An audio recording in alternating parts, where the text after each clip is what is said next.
how do you set goals? How do you do it? I'm a planner guy. Make a Where's to-do my phone? list? Where's my phone? Yeah, I do. I make to-do lists. I love I love checking boxes. I make little boxes, and back before electronic planners, I would just make my own on 3x5 cards originally. Things that I could put a little box next to, so later I could check the box. Sometimes I wrote it down after I'd done it, Just so you that could I check could it off. check the box. Uh, and it's an amazing thing to me. If you write some goals down, you write them down, and you don't even know how you're going to attain them. Somehow, you just magically are thinking in the right ways to do the right things at the right times, and you accomplish some of those things. Do you sometimes have those lists side by side or on the same list? The little ones like go to the dry cleaner, and the bigger ones like go to China? Yeah. Well, projects versus things to do, I suppose, is what we're talking. And they might get intermingled. A lot of times I find in order to keep them in front of my face, I'll have them on today's calendar. And then I got to move them to tomorrow. I got to move them tomorrow. I got to move them tomorrow. But it is best to have big goals and then the little small components, which is all the boxes you get to check. You hardly ever get to check the project boxes. So you have to have small things so that you can check a box every day and go to bed satisfied. But I did this before we had our first product. I sat down and wrote down some goals, which were outrageous. I mean, they were ridiculous. Now that I'm wise, I can see that they were foolish. A couple of years, maybe 5 years into the business, I found them when we were moving between offices, and I had to stare at them for a minute and recognize, oh, this is my handwriting. Oh yeah, I remember when I wrote these, and we had attained all of them. You know, it was just magic. You know, wonderful. But they were ridiculous. They were things, you know, to do millions of dollars worth of volume and have a certain number of successful people, and they were things that were really truly outrageous when I wrote them. And they magically happened. Do you have a similar list right now going? Yeah. We currently intend to become the most successful direct selling company in the world.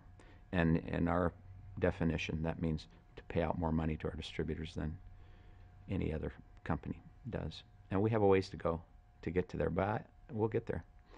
I want our company to do more good than any existent company in the world.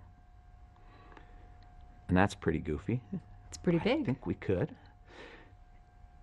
And I think we might, and this is crazy, I'd like to go ahead and solve world hunger of children.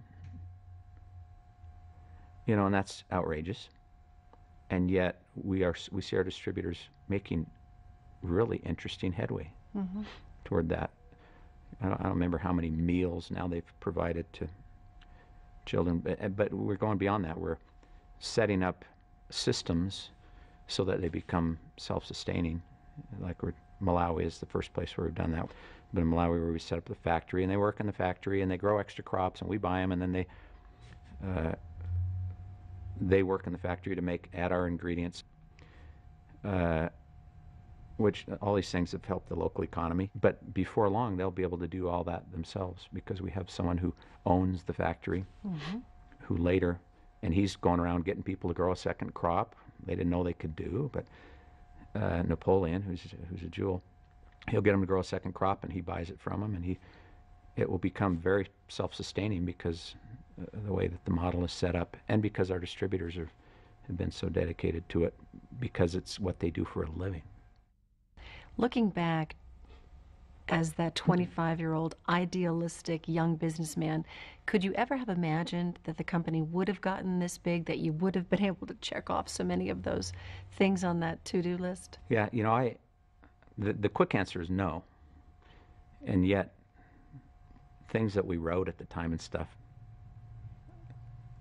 match up with these kinds of numbers that we've done. And so we actually thought we could.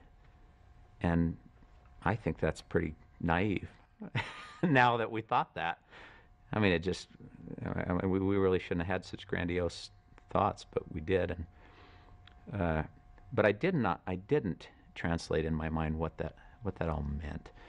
You know, when you get to go look into the faces of the kids in Malawi, and when you get, you know, a distributor whose life was bad and now it's good, looking you in the face and with tears in their eyes telling you that. Somehow it didn't all translate into reality, but on paper we thought so. So is that the lesson to distributors then, not to be afraid to think big, because you really never know how much you can achieve? Yeah, to be bold enough to go after a goal.